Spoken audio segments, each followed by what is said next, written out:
Welcome back to the Irish Bandit channel, or if you're new here, welcome to the channel. I, as always, am your host, the one, the only, the second Irish Bandit. Today on the show, we are going to be looking at one of my favorite TV shows of all time. This one ran on CBS in the States and CTV in Canada for 15 seasons. Can you believe that?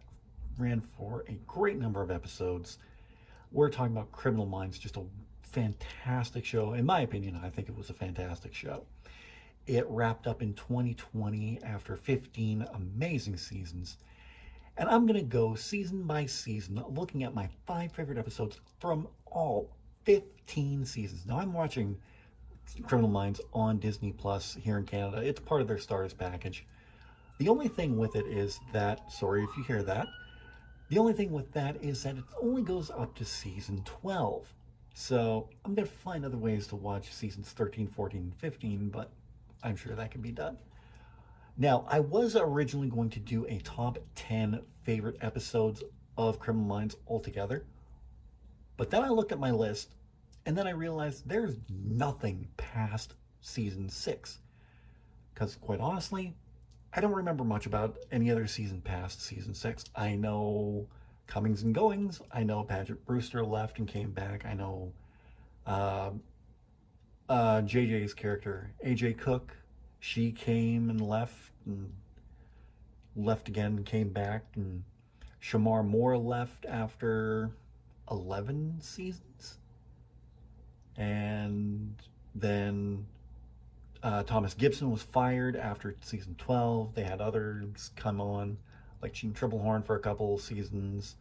Jennifer Love Hewitt came on for a season. Then they finally had Aisha Taylor round out the cast to the very end. Oh, and they also had like Adam Rodriguez from CSI Miami on as well. So they just had a lot of cast members, but a lot of episodes, a lot of good episodes. And I'm going to be going season by season, talk about my 5 favorite episodes from all 15 seasons. And no better place to start off than kicking off with season 1. Now, my favorite episode of season 1, well, before we talk about my favorite episode, just quickly, season 1 was kind of used just as a way to meet the BAU, you know. We got introduced to Hotch, Gideon, Reed, Morgan, Prentice. No, we didn't meet Prentice until season 2. Scratch that. Al Greenaway, JJ,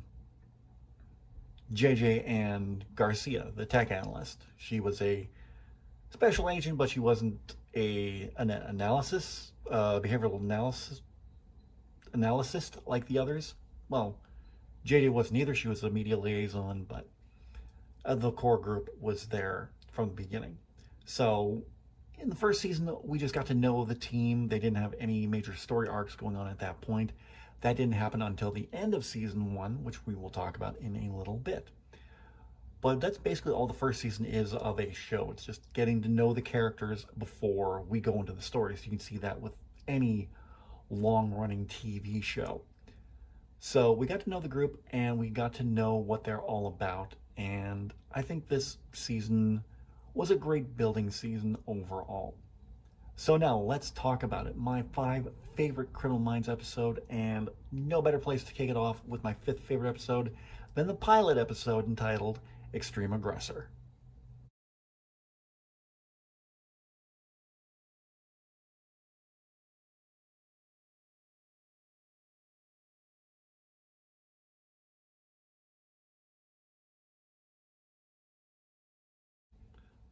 Going from the synopsis on the back of the DVD set, yes, I have up until season 6, which is why I only know about, why I remember up to season 6 with Criminal Minds, because I have the first 6 seasons on DVD.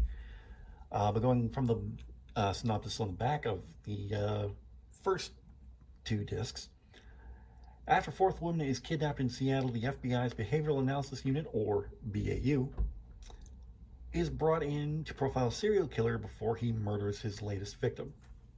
Simple to the point. That's basically what every episode is about if you want to get technical, but they do have good stories along the way. Anyway, I thought Extreme Aggressor was a great way to start off the series. You got to meet everybody in the team. You got to know a little bit about them, like Hotch's home life. He had a wife who had a baby on the way. You got to meet Morgan, who was the player of the group, but oh, when you're that handsome. You met Gideon, the elder statesman of the group, the longest serving member of the BAU. His, I don't want to say apprentice because he was never really an apprentice. His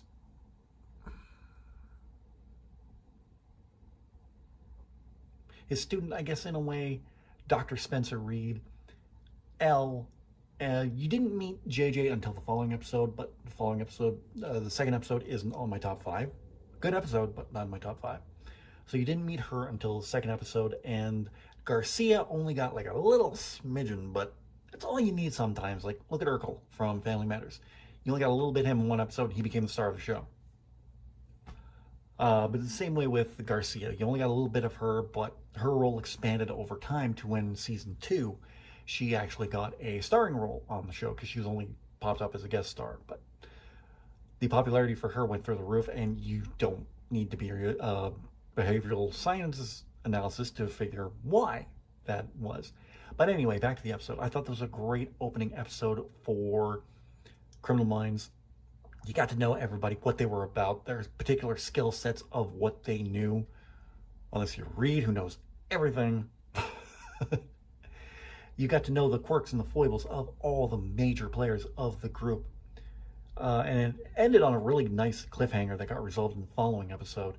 So yeah, Extreme Aggressor, great way to start it off.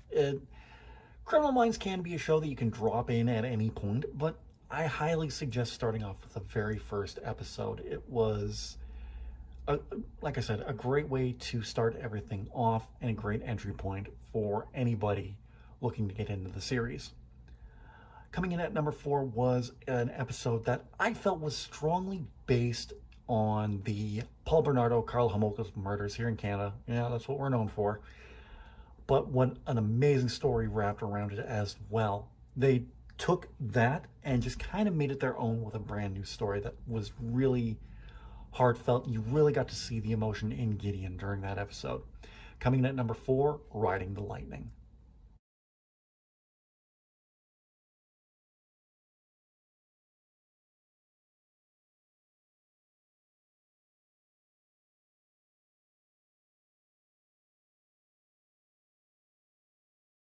Two days before the execution of a killer couple, Gideon becomes convinced that the condemned woman did not kill her son, but was protecting him from her husband.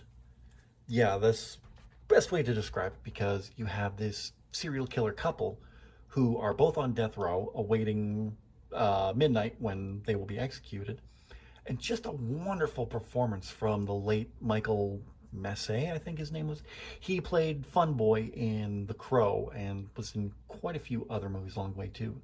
They were building something up with him in the Mark Webb's Amazing Spider-Man movies, but that wasn't paid off because that didn't get a third movie. But he just has a wonderful, creepy role in this. There's a scene between him and Hotch where he'll tell Hotch where he's hidden other bodies if he wins a hand of poker, and if he wins, if Jacob wins, that's his name in the episode, he gets to sniff JJ's hair. How creepy is that? And he just kind of pulls it off really well. I thought the acting in this episode was fantastic from everybody, especially Mandy Patinkin. You know, a lot can be said about how he felt about Criminal Minds, but I think he did a fantastic job every time he was on screen. His acting was just top notch. But the man is one of the best actors there is. You know, look at his resume. He was in Yentl with Barbra Streisand. He was in The Princess Bride, one of my all-time favorite movies. So he was in another great series before this one called Dead Like Me. He was in Elmo and Grouchland, and he made that good too.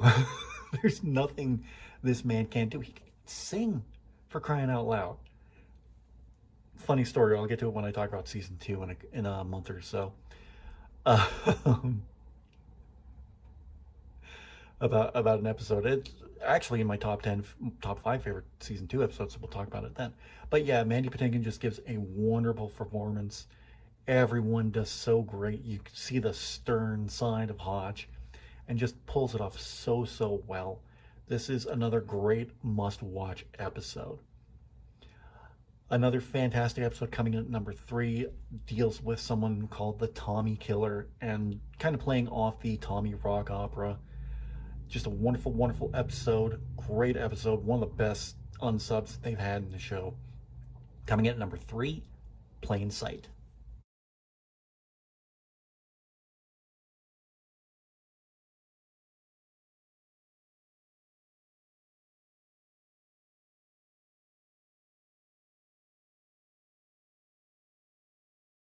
Plain Sight was the 4th episode of season 1, and in it, the unit travels to Southern California to stop the Tommy Killer, a serial rapist and murderer who targets affluent women and glues his victims' eyes open. This was really one of the ones where you realize what the BAU was all about, targeting the unsub that they were after. Unknown subject is in long form. And this episode just kind of sticks with you after you watch it, giving everything that happens in it, especially the opening with the mother doing the workout, and then when you see her afterwards, her eyes are glued open, and it's like the creepiest thing ever. But again, another great episode, not one that I would consider a starting point for if you're just starting to watch Criminal Minds, but definitely one that is one of the better episodes of the season. And honestly, they're all good episodes, but these are the 5 that stand out to me as the best of the season. So you'll never hear me say, this episode was bad this season. Maybe in later seasons it gets a little repetitive, but I mean, when you're first starting out, you're not going to find that repetition just yet.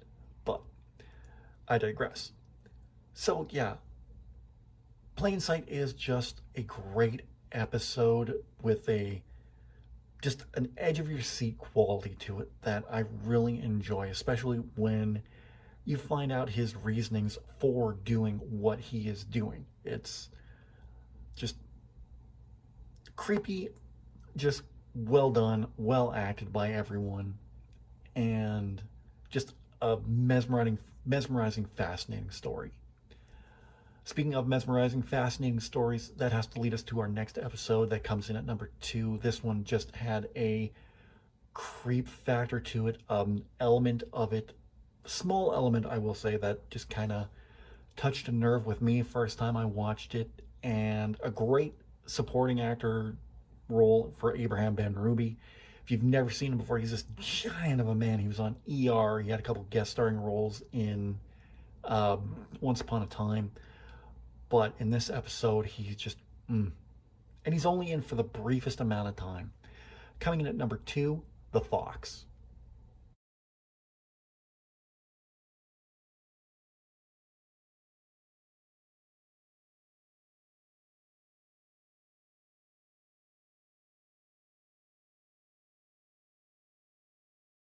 Before I go on, I should also say that Riding the Lightning was the 14th episode of season 1.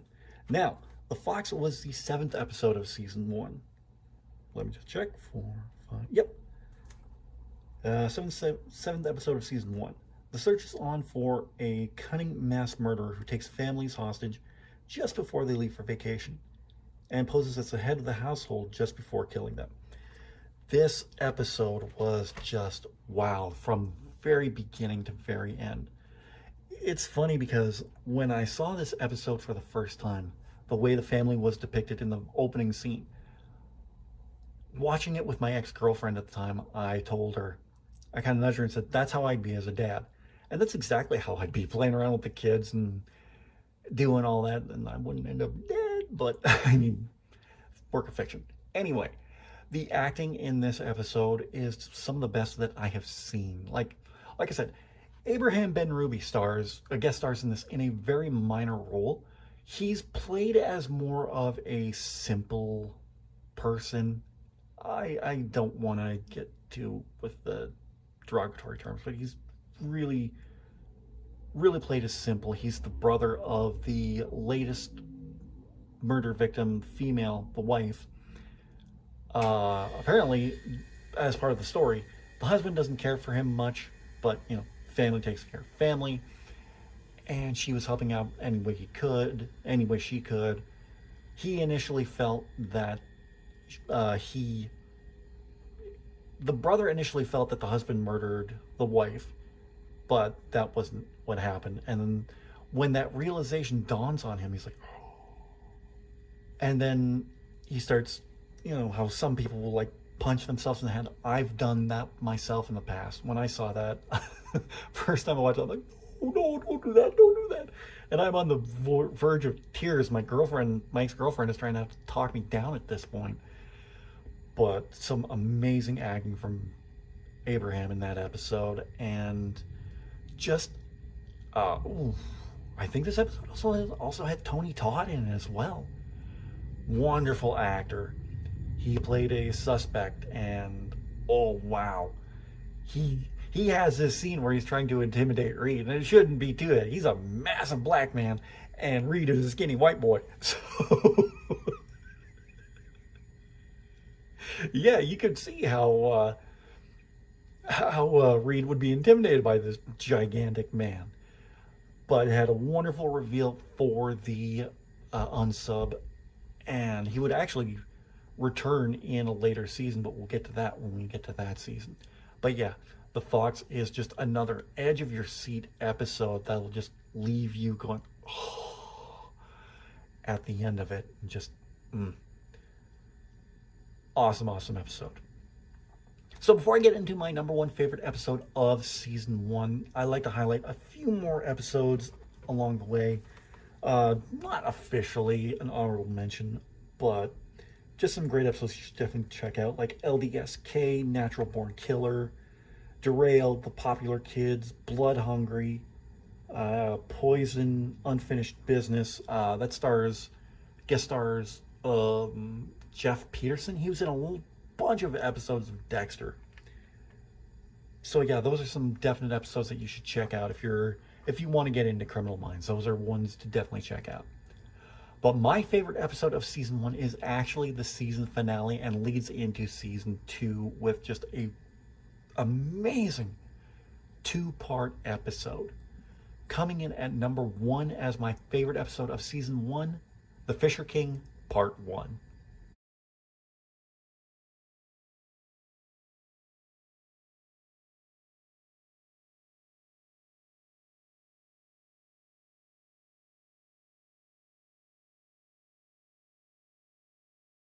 And if you want one to skip, I'd skip No Somebody's Watching. Not because it's a bad episode or anything. No, nothing like that. But it guest stars Amber Heard and shoo Amber Heard, shoo or Amber Turd. Or anyway, my dog stepped on a bee. Anyway, The Fisher King Part 1, my favorite episode of season 1. The team members, while on separate vacations, are each sent taunting clues, drawing them into an elaborate game being masterminded by a mysterious figure. What an episode this was from the very beginning. I'll try to outline the plot as best as I can. The BAU is going on well-deserved 2-week vacation. Just about everyone in the BAU. Morgan and Elle are going away to his friend's resort in Jamaica. Gideon is getting away to his cabin out in the woods with his girlfriend. Hotch is spending some much-needed time at home with Haley and Jack. Reed is going back home to Las Vegas to see his mother, who is suffering from schizophrenia. JJ and Garcia don't get the same time off as the members of the BAU, but they're just fine with that because Garcia can go into the tech or analyst room, connect to the Wi-Fi there, and play her online game, which causes all sorts of trouble for the BAU with Fisher King. So when you set up with that, then while they're on vacation, all the members start getting these taunting messages, like I said in the description.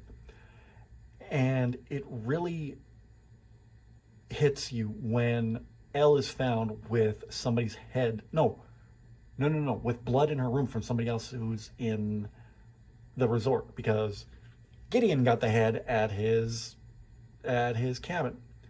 And Hotch gets a phone call saying the youngest has the key. Reed gets the key. Read into that what you will. Because of Garcia being on the FBI Wi-Fi, with her game, he sends her a virus that takes down the entire system. Just, ooh, there's a moment between Garcia and Gideon that I was just like, Gideon, because Garcia is my favorite character. I'm not even doing top 5 favorite characters of Criminal Minds because that would be too long.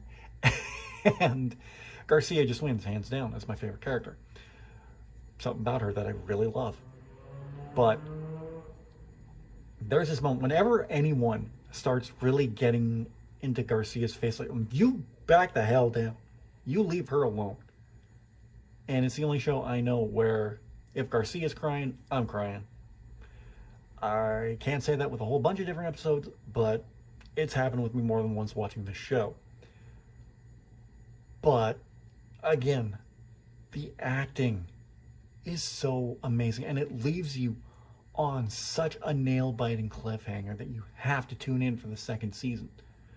Like, when we started watching Criminal Minds, it was already well into season 2, and so we're like, oh my god, we got to continue watching this. Hell yeah, we do.